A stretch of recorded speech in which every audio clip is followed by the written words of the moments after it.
যে আমি নাকি ওনার কাছে চাঁদা চেয়েছি এই কাজের বিষয়ে। ঘটনা হলো, আমি ঘটনাটা প্রথম থেকে বলি আপনাদেরকে। যখন এখানে পাইলিং শুরু করে, ওই পাইলিংটার নাম ঠিক মনে পড়ছে না, সিটু পাইলিং বা এরকম টাইপের একটা পাইলিং হয়। তো ওই পাইলিং করার সময় আপনার হচ্ছে যে অনেক ভাইব্রেশন হয়। ভাইব্রেশন হওয়ার কারণে আমার এই বিল্ডিংয়ের, আমার হোটেলের সাইডে অনেক ফাটল ধরে। ফাটল ধরার কারণে আমি হচ্ছে যে আরডিতে একটা কমপ্লেন দিই যে আমার এই বিল্ডিংয়ে এরকম সমস্যা, ফাটল ধরেছে, তো এটা কী ব্যবস্থা করা যায়। না, আরডি বললো আপনি একটা আমাদের ফর্ম আছে, ফর্ম পূরণ করেন, আমাদেরকে বলেন, আমরা তখন এটা যাচাই বাছাই করে দেখব। তো তখন আরডি এটা দেখে যখন দেখলো যে আমার ক্ষতি হয়েছে, তখন আরডি কাজটা বন্ধ করে দেয়। কাজটা বন্ধ করে দেওয়ার জন্যে তখন আমার শ্বশুর আমাকে ফোন দেয়। এর মধ্যে একটা কথা আমি বলতে ভুলে গেছি, যেটা হলো যে এই যা জমির মালিক আগে আমি ছিলাম, আমি আমার ফাদার ছিলাম, আমরা আমার শ্বশুর আর চাচা শ্বশুরকে জমিটা সেল করি। ওনারা আবার এই জমিটা জয়েন্ট ফ্যামিলি প্রপার্টি যেটা আছে ওনাদেরকে হ্যান্ড ওভার করে, ওনারা বিল্ডিং করে। তো শ্বশুর বললো যে তুমি একটু আসো, তোমার সাথে দরকার আছে। তো আমি গেলাম, দরকার আছে। তো কী হয়েছে তোমার সাথে, কী হয়েছে? আমি বললাম যে আব্বা এই ঘটনা। আমি কিন্তু এই 26 লাখের রাজি হয়নি। আমার শ্বশুর আমাকে বললো আমি তোমার বাপ বলছি, তুমি আমি আর কোনো কথা বলিনি। আমি আর কোনো কথা, আমার যেহেতু বলেছে বাস শেষ। তখন আমার হচ্ছে টাকা দিবেন কীভাবে?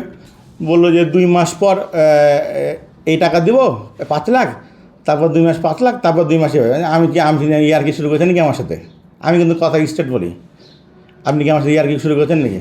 2 মাস পর টাকা 5 লাখ করে দিলাম বিল্ডিংয়ে, আমি তাহলে কাজ কী করে করবো? আমাদের কোথায় টাকা লাগবে? আপনি 2 মাস পর টাকা, আমার 2 মাস কাজ বন্ধ করবো, আবার দিবেন 2 মাস পর, আবার তখন কাজ শুরু করবো।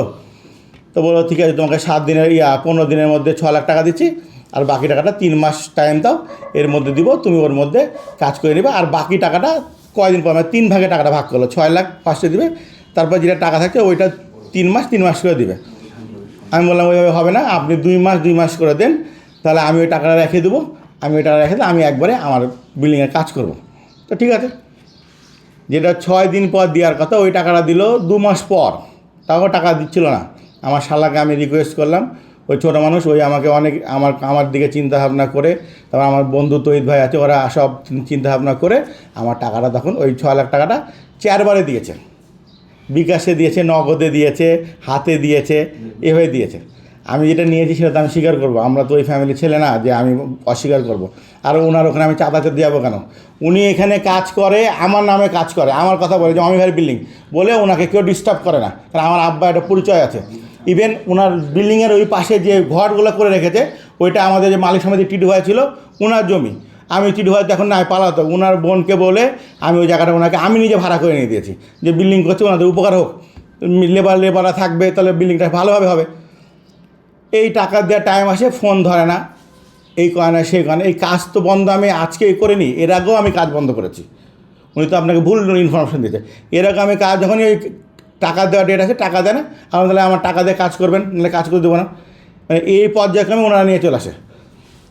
এইভাবে যাতে একবার মনে করেন টাকা পয়সা দেয় না, কাজ বন্ধ করে দেন। তখন হচ্ছে আমার বন্ধু ডিকো, আমার স্কুল ফ্রেন্ড, ওর হাতে, ওকে যখন আমি অভিযোগটা দিই যে তুমি একটু আমার বিষয়টা দেখো যে কী করা যায়, ওই তখন কথা বললো, সবার সাথে কথাবার্তা বলে টোলে, তখন তখন আমাদের আসে চেম্বার অফ কমার্সের ভোট হচ্ছিল। তখন আমার বন্ধু তৈরি আছেন ওনার ফ্যাক্টরিতে, তখন ওনার অফিসে কথা হয়, মানে আমার শালা আসে, মানে আমার শালাকে পাঠায় ওনার প্রতিনিধি হিসেবে। তখন ওরা বললো যে এই টাকাটা এইভাবে 3 লাখ এখন, 3 লাখ এখন, আর 10 লাখ টাকা জুন মাসে দেবো। তো এই 3 লাখ টাকা 4 দিন পর দেবো। ওই 4 দিন হয়ে যায় আপনার 1 মাস 1.5 মাস, তাও আমি কিছু বলি না। পরে যে টাকাটা আসে ওই টাকাটা চাই নাই, না এখন না, পরে, এখন না পরে। আবার একদিন বলছে যে দোতলা হলে এত পাবেন, 3 তলা হলে এত পাবেন, 4 তলা হলে এত পাবেন। যাই আমি কি আপনার বাপের চাকর নাকি যে আপনি যেভাবে বলছেন এইভাবে টাকা নিব? আপনার সাথে প্রথম দিন যেভাবে আমার শ্বশুর কথা বলে দিয়েছে, আপনি ওইভাবে আমাকে টাকা দিবেন, ওইভাবে আপনি আমাকে টাকা দিবেন? তো উনি হচ্ছে যে না, আপনি এইভাবে গরমভাবে কথা বলছেন, গরমভাবে কথা বলছেন না, আপনাকে কাজ করছেন, সুন্দরভাবে কাজ করছেন, আপনাকে যে আমি প্রথম দিনই বলতাম যে না এখনই টাকা দিয়ে আপনাকে কাজ করতে হবে, ওটা আপনার জন্য ভালো হতো। আপনি তো এরকম করে আমার শ্বশুরবাড়িতে আমার সাথে শ্বশুরবাড়ির লোকের সম্পর্ক খারাপ করছেন। আসলে আমার শ্বশুরবাড়ির লোকের সাথে সম্পর্ক সবাই মনে করছে কী ব্যাপার, আমি 2 দিন পর কাজ বন্ধ করছে কেন? তো গেল, এগুলা কথা সব হয়ে গেল। দিয়ে এখন 3 লাখ টাকা দেওয়ার কথা দিল 1.5 লাখ টাকা। 1.5 লক্ষ টাকা আমাকে দিল, উনি আমাকে দিয়েছে 14,50,000 টাকা আমাকে দিয়েছে 26 লক্ষ টাকার মধ্যে। উনি যে বলছে 16 লাখ টাকা দিয়ে 16 লাখ টাকা দেয়নি। এটা চাক্ষুষ প্রমাণ। আমার শ্বশুর, আমার চাচা শ্বশুর তৈদ হাসান, আমার বন্ধু ডিকো, আমার শালা, এরা সাক্ষ্য প্রমাণ। আপনি ওনাদেরকে জিজ্ঞাসা করলে ওনারা বলে দেবে। এখন আমাদের চেম্বারে ভোট ছিল 18 তারিখে, এর আগের মাসে, যেটা পার হয়ে গেছে। আমি 17 তারিখে যখন কাজ হয় তখন আগেই বলেছি, ঢালাই ছিল, ওই যে মিক্সার না কী হয়, আমি চিন্তা করলাম যে আগে থেকে বলে রাখি, নাহলে মিক্সার টিক্সার চলে আসবে, তখন তো ওনার টাকা নষ্ট হবে। আমি আগের দিনই বললাম যে আপনারা এখন ঢালাই করবেন না, আমার টাকা দিবেন, আমার চেম্বারে ভোট করতে আমার খরচা আছে, আমার টাকাটা দয়া করে আমার টাকাটা দিয়ে আপনারা কাজ করবেন। দিয়ে তখন আমার শ্বশুর ফোন দেয় আমাকে যে হচ্ছে, তুমি আমার একটা কথা শোনো, তুমি হচ্ছে যে কাজটা ওদের করতে দাও, তোমাকে 7-8 দিনের মধ্যে তোমাকে টাকাটা দিয়ে দিবে। তা আমি বললাম যে আব্বা, আপনি বলছেন সমস্যা নাই, আমি দিচ্ছি, কিন্তু আপনার ইজ্জত ওরা রাখবে না। আপনি যে 7 দিন বা 8 দিন সময় নিলেন, দেখবেন ওর মধ্যে টাকা দেবে না। শ্বশুরের সময় নেওয়া অলরেডি 1 মাসের মতো হয়ে গেছে।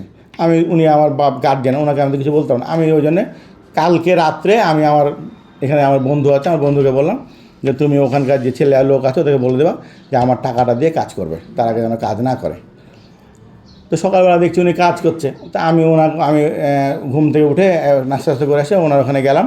তো ঢুকতে আমি বলছি যে আপনি এখন কাজ বন্ধ করেন, আপনি আমার চেম্বারে চলেন, এসিতে বসেন, বসে থেকে আপনি হচ্ছে আপনার যেগুলো পার্টনার আছে এগুলো ডেকে আমার টাকাটা দিয়ে তারপর আমি কাজ করেন।